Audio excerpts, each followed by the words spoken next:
Hi there, this is the Gemini horoscope for September 2023. This is suitable for both Gemini rising as well as Gemini sun signs.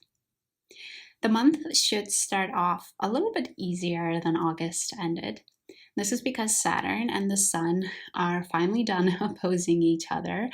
So that heaviness that you felt, that negativity that you felt should now be gone. So that's a wonderful way to start the month. Another wonderful thing about the beginning of the month, and specifically on September 4th, is that Venus will finally go direct. So for you in the last month, in August, you've been reconsidering your communication. Perhaps you have been rewriting some big project that you have going on. You've been reconsidering your local surroundings, your relationships with your siblings.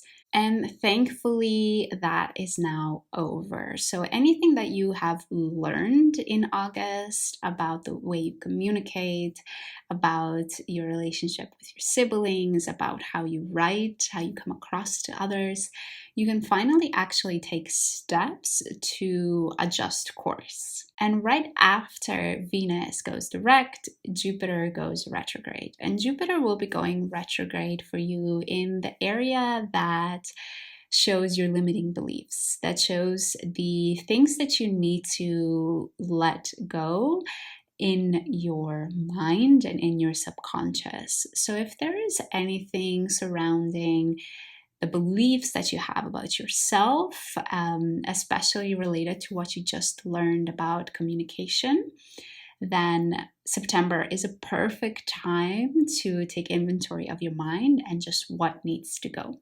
And even though we just said that Venus is going retrograde, so your communication might start flowing a little bit more again, I would advise against sharing any big steps or any big news with others until the second half of the month. Not only is Mercury retrograde until the middle of the month, but Mercury is also opposing Saturn. And this can bring a bit of a negativity in the way you speak and the way you share things. So if there is something that needs you to communicate in an exciting way, in a passionate way, then I would highly suggest that you wait for that until the second half of the month. On September 15th, there is a new moon in Virgo, and for you, this new moon will show some new beginnings in your home, in your family life.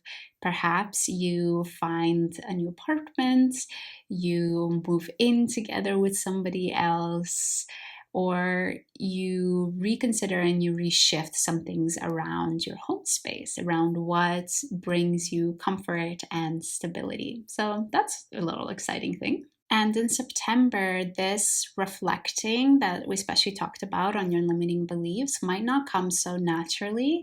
And this is because you have Mars, the planet of action and passion, in your fifth house, which is the fun house. It's the house of expressing ourselves. It's the house of hobbies. It's a house of going out, having fun, going on dates. So you might find that you're spending a lot of energy in September on those types of activities, which is all fine and dandy. Just do not forget, please, to every once in a while go back to what's in your mind and what just needs to go that's no longer serving you. Take a look if there are any ways that you're actually using these fun activities to escape the sometimes hard work of sitting down with ourselves and really working on our inner self. And finally, we close off the month with a full moon in Aries, which will be happening in your house of long-term visions, of strategies, of friends. So you might find that towards the end of the month, it's becoming clear if certain friends need to go out of your life, and that you're also your vision for the future, where you're heading, and your goal starts to become really crystal clear. So I would recommend that towards the end of the month, you take some time to see if you're heading in the right direction.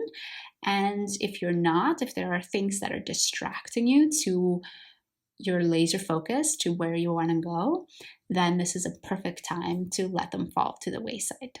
So overall, this is a pretty good month, Geminis. You are going to find your communication returning and you're getting a spring in your step again. I know that you do not love to reflect on your inner self very often, but please take some time in September to do that, and especially on what's in your mind that just doesn't need to be there anymore. And take some time to look at a vision. Is there a goal that you want to achieve? Where do you want to go? And what is standing in your way? And don't forget to have fun, of course.